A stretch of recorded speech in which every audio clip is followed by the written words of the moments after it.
Welcome back. Episode 375, Nitty Gritty Sports Talk Radio Show. I go by the name of Roscoe English, and of course, I'm here with the flock. Got my guy Keys with me. What's going on? How y'all feeling out there? My man Nick. Happy Friday, everybody. Keith PJ. Skull, what's going on? Can't complain.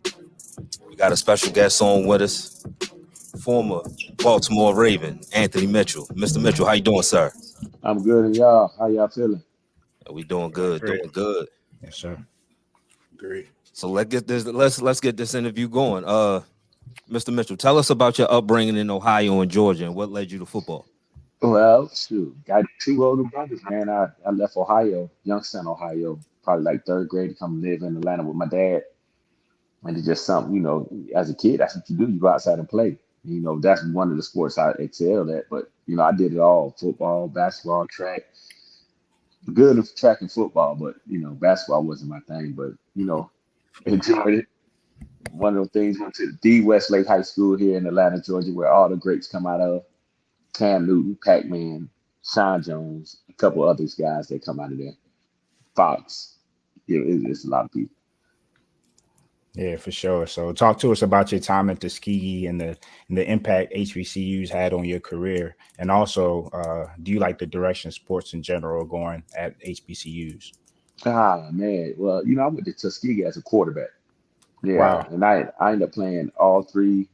Well, I played three different positions on the defense side of the ball. Once I switched over to defense, I started at corner, got new coaches, then I started at safety.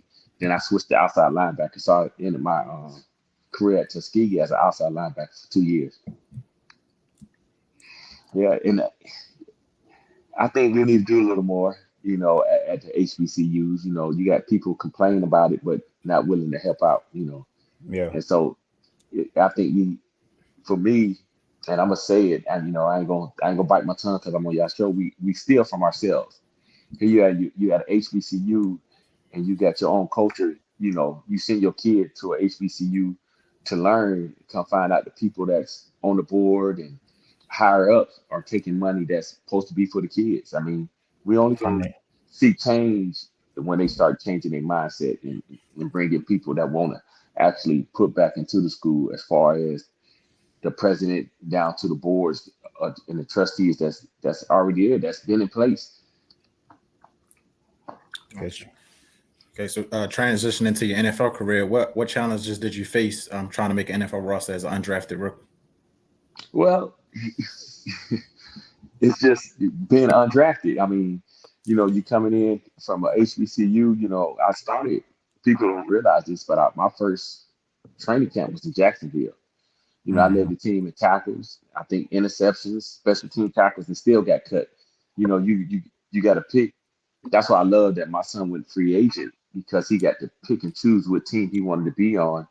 And you get to look at the numbers more so than just getting drafted to a team, because there's a lot of 5th, 6th, 7th round running backs we've seen this year that didn't get no playing time. But as far as for me, it was just the speed of the game and realizing when they say live, it don't mean live to everybody, because coming from an HBCU, when they say live, everybody getting hit. That's except the quarterback. And I found out the hard way down in Jacksonville when they say live, and I hit Keenan McCardell. But it was one of those deals. Can you tell us about that story? Oh man, they said live, and it was cover 2, and I think Keenan McCardell ran a corner route, and I came off the hash, and I tried to take his head off, and all I remember is Kaufman just yelling, Paul can hit him. I'm like, you said live. He's like, but not live on him. I'm like, well, it was one of those deals where I was looking like, so I think after that it was a run play, goal line, and they said live, and I'm on stuff and rocking, meeting the running back in the hole, and I tried to tag him off. I got ran over. You know what I said? I'm gonna hit everything that moved from here on out. I can take that tail in. No, Yeah. definitely. So you finished your career with 160 tackles, 3 interceptions, and 1 sack in your 6-year NFL career. But walk us through that first career interception against Peyton Manning. Actually, it was I was down in the box. It was one of the plays to where I had to show like I was blitzing to get to the middle of the field. And when I did it, he let it go, and I reversed direction and was able to get back in front of it. But picking off a Peyton Manning is something special. I seen him in the owner's box in the second round of playoffs versus Texans. I said, hey man, I got some bragging rights on you. He like, what you talking about? Yeah, I picked you off a week. So You had to let it's him something that remind him. yeah, I had to give him a reminder. Yeah. Not too many people that say they picked off Peyton Manning in his prime. Oh yeah. That's for sure. That's a fact. So the Ravens have long been regarded as a premier franchise in the NFL. Tell us how your time as a Raven was to you, and what makes it a special franchise. I mean, it's just everybody's still in place. And then, being in Baltimore with the fan base, man, I love Baltimore. And I Yeah. think just y'all and the people of Baltimore, it's not just the fan base. You know what I'm saying? You can't just say it's the front, it's the front office and Rick Bashotti is carrying the team, but it's also the fans that you love being in Baltimore, regardless where you go. Because I was it was good people in Cincinnati when I played, but being in Baltimore is something special. So I love coming back. We bring my wife. She love it, but it's the fans, and then they don't go and demolish the whole front office. When he got hired, he kept him in place. But it wasn't broke, don't fix it. And you could tell because when he come back, everybody's still loving on you. Everybody that's still there. Hell, even the cook is still there. So when I went to when I went to go visit the new facility, because my first time seeing it was my son being on the team. Mm. The cook was like, Mitchell, want me to cook you something? I know you like your omelet. I'm like, man, that was years ago. You still know how I like my omelet. So it was something special in the way he just keeping it intact to where guys could come back and people still recognize him that's in the front office. It's even more special. Definitely. The continuity is definitely important. Wanted to take it back to 2000 playoffs in the divisional round against the Titans. Can you walk us through that blocked field goal you returned for a touchdown? Well, this one is the second block field goal. And Oh. I ran after the first one, and Rob Wilson and Ray Lewis jacked me up. So stay away from them balls. I said, man, they returnable. He was like, man, I know, but just stay away from them. I said, dude, look, you got tight ends, a kicker, and a holder on the team on a field goal. I said, any one of them catch me, I don't need to be in the league. So so I'm a spy on that play where I show like I'm coming off the end and I just back up for safety just in case they run a fake. When I seen that ball hanging in the air, I said, man, forget what they talking about. They just going to be mad at me because I'm getting up under this one.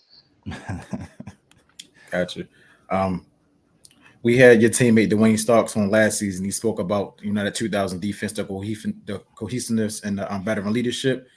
What made that Ravens defense, that 2000 defense, so special, in your opinion? Just being able to just love being around each other. So when you love being around each other, you don't mind communicating, and you could tell if you watch. Football is no secret, first off, and we knew that. So everything we seen, we echoed it out across the field.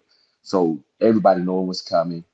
And it just give me, and then like Ray Lewis, if you didn't touch the ball carrier as a defensive back, you had to give him 55 push-ups. So it was a player-based ran defense to where the man of the defense is Ray Lewis. So either you're gonna listen to him or you're gonna be on a flight on your way out. But so it was love, man. Everybody loved being around each other.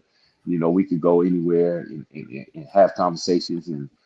We all had the same mindset, the same goal. Just to pick, when did you guys know? Did you know that before the season the defense was going to be special? Or y'all figured it out throughout the season? Man, you don't even want to know. So I'm gonna tell you this, and this is a true story. This people first time and that I was in Jacksonville, right?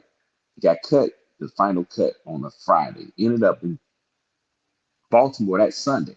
And I was like, man, I'm up here, this sorry team. Because you got the year I went to Jacksonville, they just went to Bible playoffs. They State. had that Mhm. nice run in the playoffs. I'm like, man, I ain't gonna have no chance. Who on this team?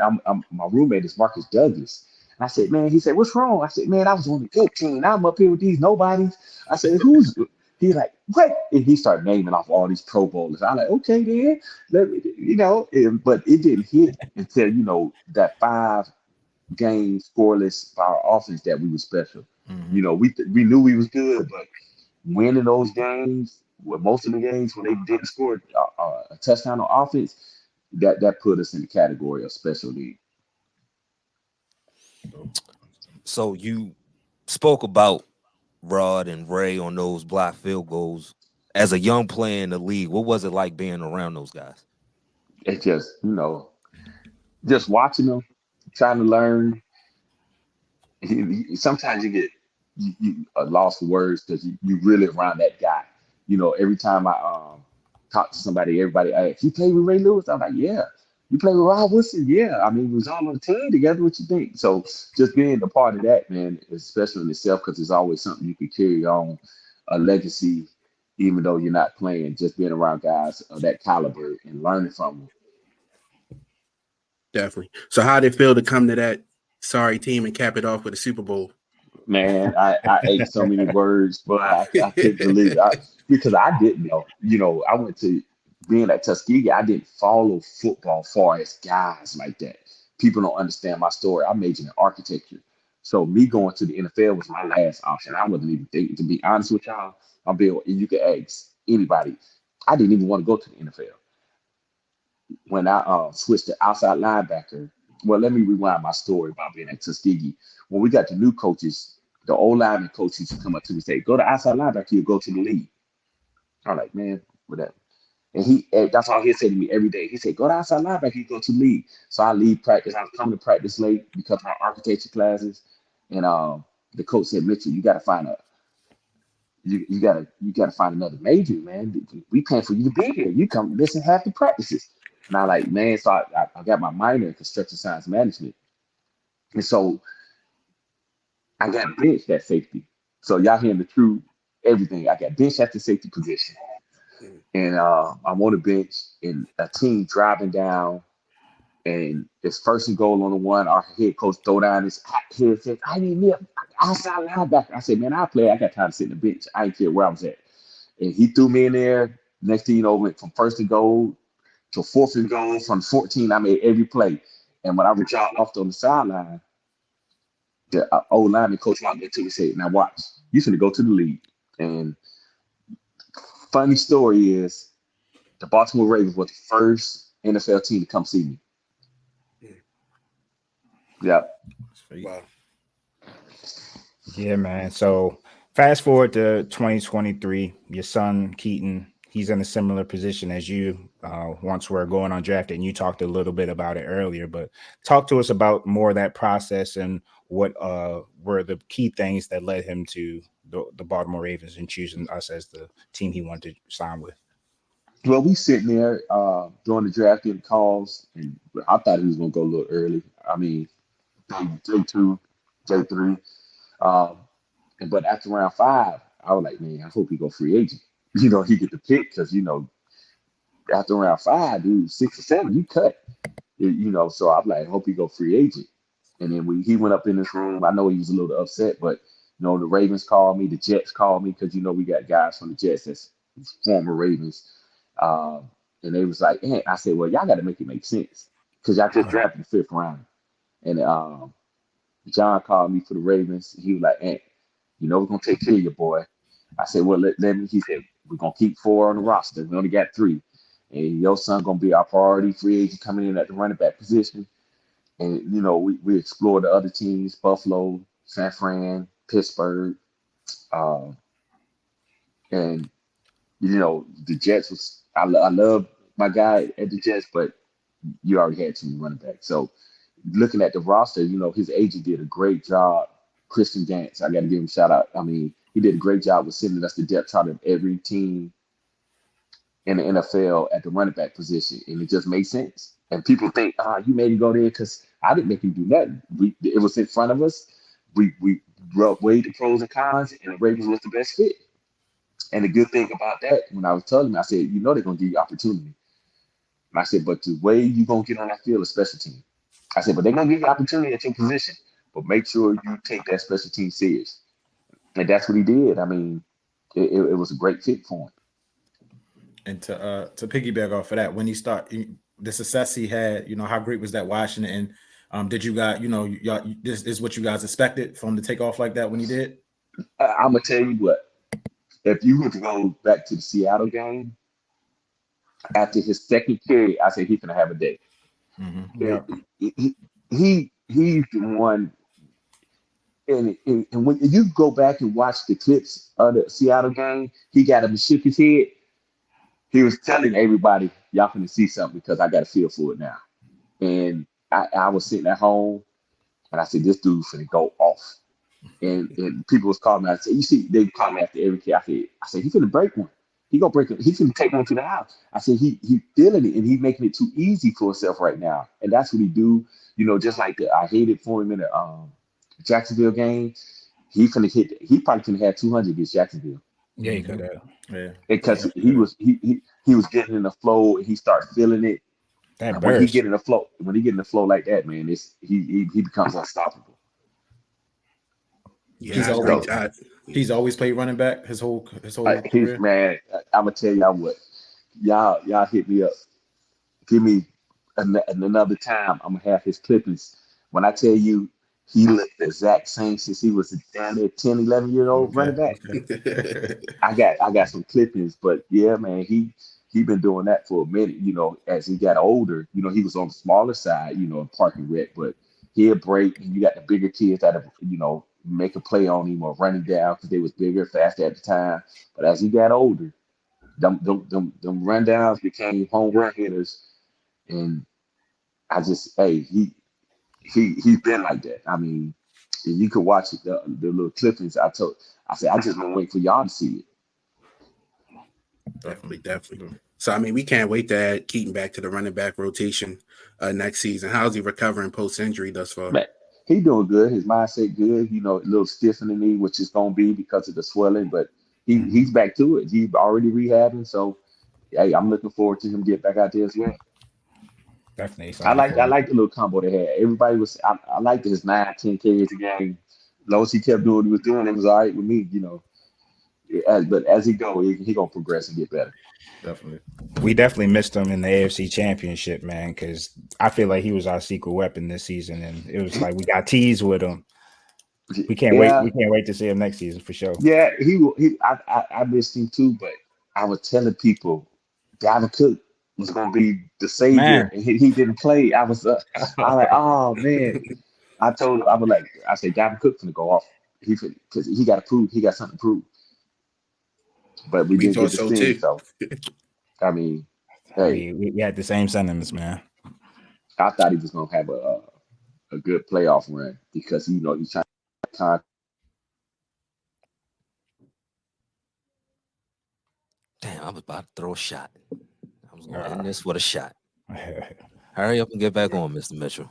Hurry up and get back on. Mm-hmm. Great though. We gave it up as we always get our guests to do. Okay, here you come. Mr. Mitchell. Before we get you out of here, y'all took a tough loss. It was good for me because I'm gonna let you know. I'm an op. I'm a Steeler fan. It was great to see y'all lose in the AFC Championship game. It's beautiful. But who you going for? Hold up. Yeah. We over here with a Pittsburgh Steelers fan. Absolutely. Yeah, we got. Listen. Absolutely. How is he on here, man? Hey, look, do me a favor. That's the dynamic. Mr. Mitchell, okay. Outside of that, I'm a cool guy. Okay, you're a cool guy. I'm a cool guy outside. Can you do me a favor? He's from Baltimore too, Mr. Mitchell. And I'm from here. Crazy. Hey, can you do me a favor? It depends on what that favor is, sir. Nah, you can't. Can you do me a favor? We on the show. Can you do me a favor? I know. What's up? Slap yourself. Can't do that, man. Can't do that. Yeah. Especially when I feel like y'all little bro when it comes to playing 2 times a year. But let me ask you this. Yes, sir. Why would you want Baltimore to lose? And you from there? Not that you're from there, but they beat your team. Wouldn't you want to get beaten by the Super Bowl champs? When the last time y'all beat us? So that I'm just saying that's just I a can't loser remember the last mentality. time. No, you missed the question. Who beat us? Oh, well, you're right. We did beat y'all this year. In last year and the year we set out before. Hey, y'all struggled with us this year, the last game, and we set out people. Yeah, man. Man, we had they honestly there. That quarterback that beat y'all. You know that quarterback that beat y'all week 18. You know he didn't even dress last year. You can't listen. Like we didn't even give him a helmet. He gonna start rambling. Get him out of here. He didn't give him a helmet. Hey, no, because he get me charged up. And I like this. Now I'm activated. I like this. But look, yes, sir. Didn't that knucklehead push off on Humphrey for that touchdown that they didn't call for y'all in Pittsburgh? I'm just asking the question. What about the one his rookie year? We saw a lot. I know we ain't going back that far. We can say okay. I'm just saying because it keep happening. It keep happening. You could take that one or the one from his rookie year, or the ref didn't call it. So in my eyes, it didn't happen. You like Mahomes. You gonna pick and choose when you. I do. I do like Mahomes. I ain't saying you like him. I say you like. You're like L-I-K-E, not like. I like him. I'm like him. I would love to be compared to the GOAT. No, I'm talking about the crybaby side of him. Oh no! You know what I'm saying? No, I don't have no reason to be a crybaby. I'm talking about when Mahomes cried that one game. So how can you call a play that's decide the game? But then they beat Cincinnati off a play that decided the game. You bringing up a push off? I'm not the one crying. But I'm saying, ain't that's what it is though? Man, you know you brought up the push off. You brought up. You got all the calls Sunday too. Hey, look! I'm gonna tell you this. Ain't nobody tell Clowney to hit him in the head and Matabuki to slap him in the face. Yeah, I mean, they got to get better people in there to make judgment calls because when you run at full speed, you know the quarterback slide and you already going for his legs, and they think you're supposed to automatically pop up and jump over and some shit. It's crazy. It's crazy with the people. I get that as a defender. You know, that's. I definitely understand that, but you know, things happen. Yeah, but then we what? I love this. I love this. I love it.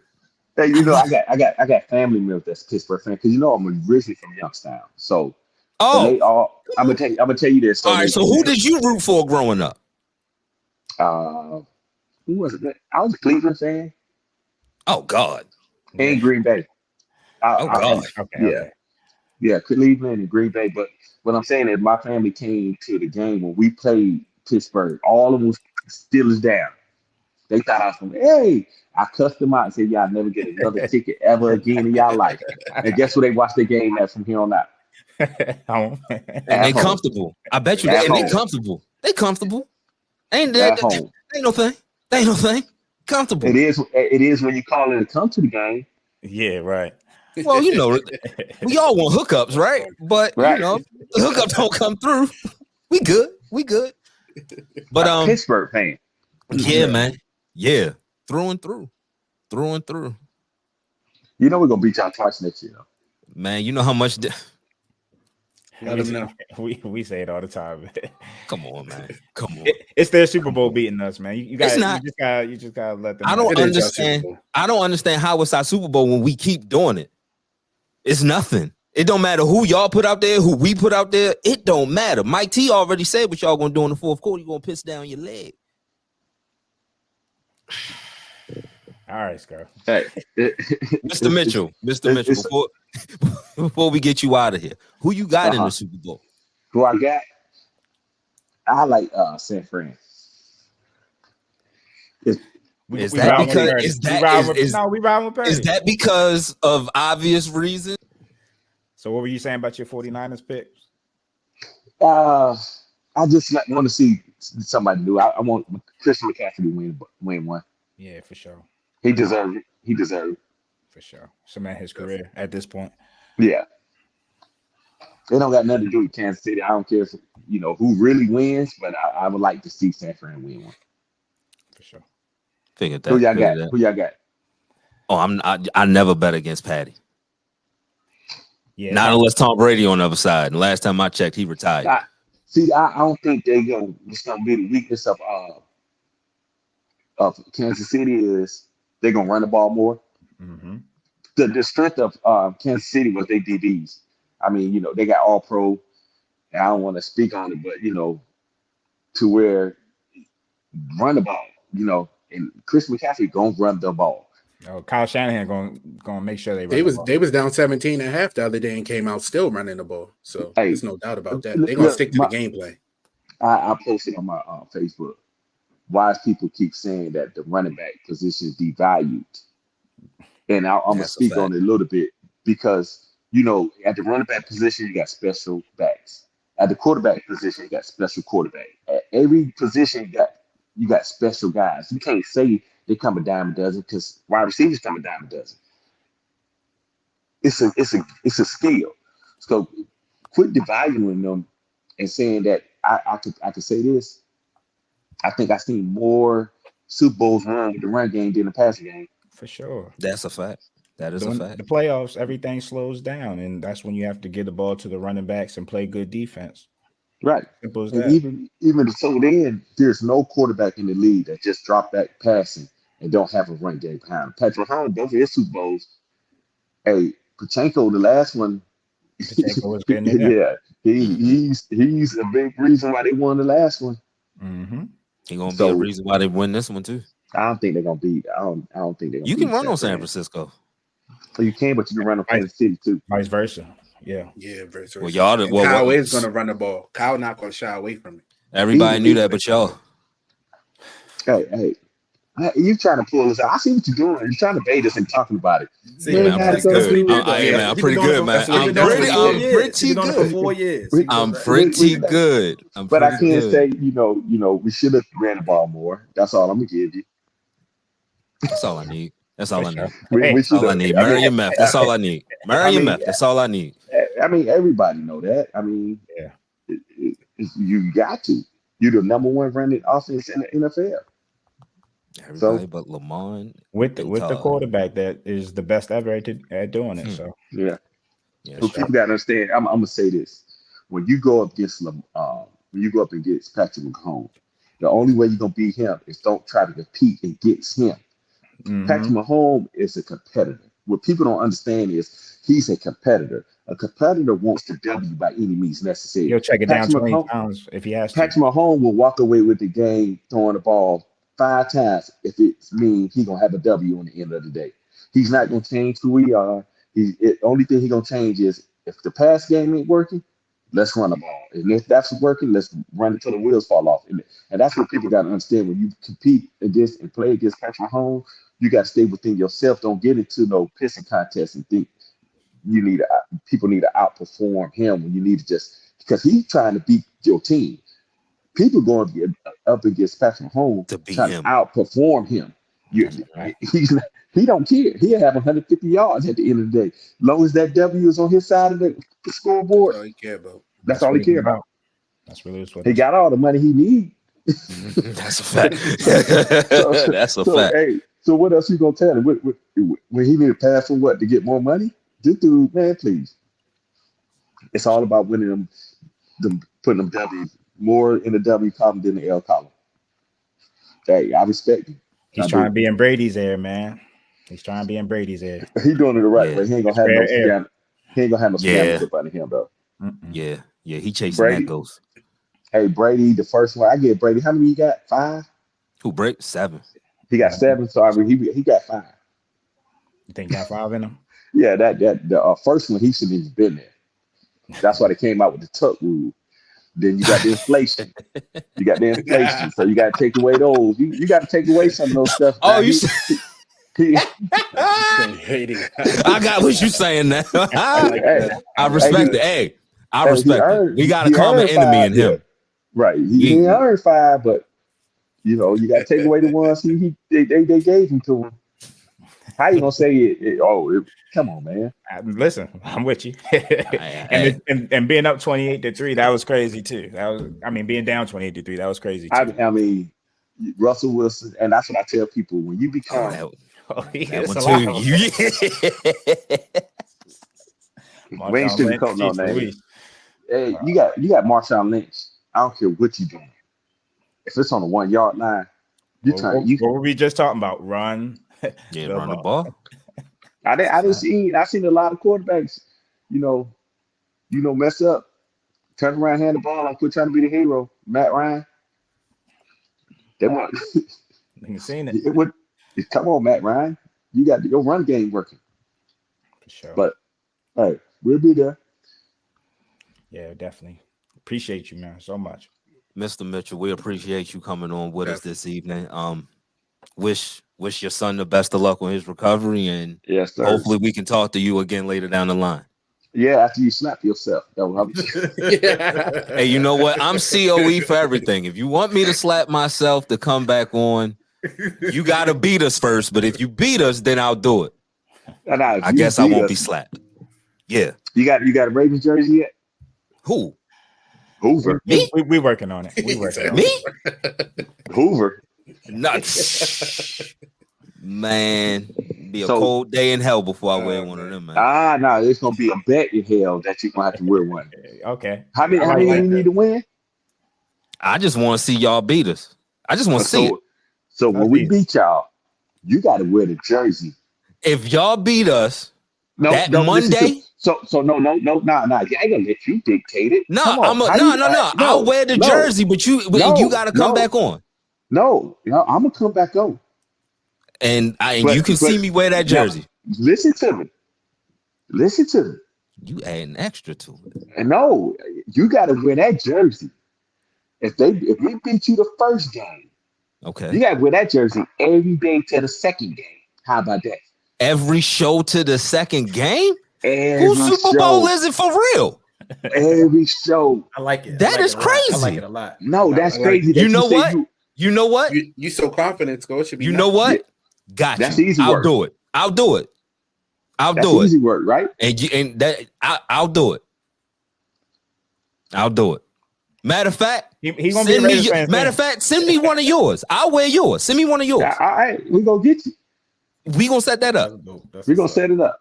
We gonna set that up. If y'all beat us first game of the season that we play, I will wear your jersey up until the second game on this show every day. Every day. We got to add more to it too. Damn, Mr. Mitchell. Yeah, hey man, you gonna have my name on your back, so we gotta. Hey, you God damn. Appreciate you, boss. I really do. Thank you, sir. We really appreciate you coming on, man. I enjoyed it. Man, I love it, man. I appreciate y'all having me. Have a good one. Talk to you. All right, y'all too. I like that. I like that. That's the energy I love. We'll do it like that. That's the energy I love. We're gonna go to the first commercial break. Nitty gritty.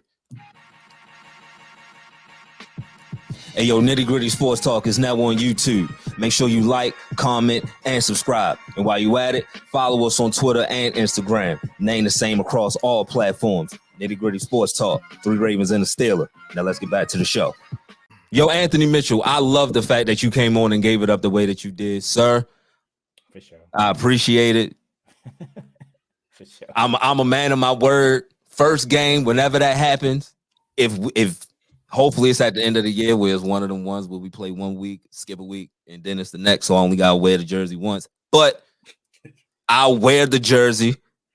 I'll wear your jersey, and I'll sport it proudly if y'all do beat us. But guess what? I ain't really worried about getting a jersey from you in the mail, man. I would just be honest with you. Salute to everybody that listens to our podcast, everybody that listens live, everybody that checks us out on YouTube.